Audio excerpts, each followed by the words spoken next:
The ruins stood like broken teeth against a whitening sky, the last stronghold of a centuries-old hunger.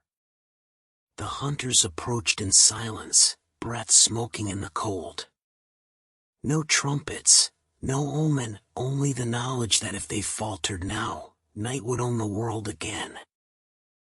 Van Helsing descended first, no tremor in his hands, no haste in his steps. He moved through the stone throat of the castle as if descending into the root of evil itself, carrying not anger but a physician's exactness toward a patient that could not be healed, only ended. Far above the crypts, Mina stood rigid, eyes dilated with an unseen command. Her breath trembled as the master's will pressed against her mind like iron bars, yet something within her refused to bend, as though the remnant of her own name braced itself in defiance.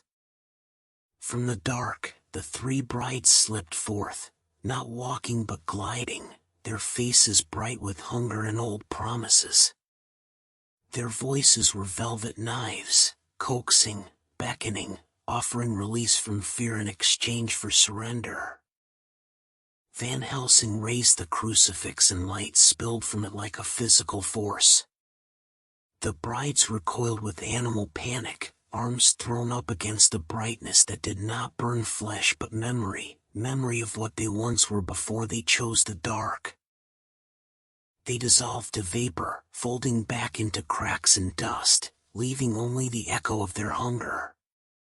In the corner, a shattered mirror caught Mina's face, fractured into unrecognizable pieces, like someone half unmade by possession.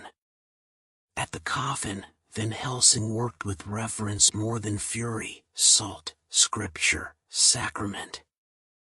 He was not desecrating a resting place, he was closing a wound in the world. Before the rite was finished, the lid of a nearby crate burst upward, and the Count rose, not like a corpse but like a thing awakened to defend its throne. His eyes were not mad, they were lucid, offended, sovereign. Steel flashed, and Quincy fell under a wound meant for another.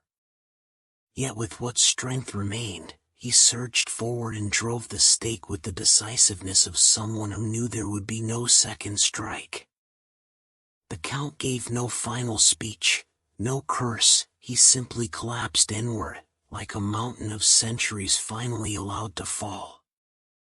Ash rose and drifted, indistinguishable from all the forgotten dead of history.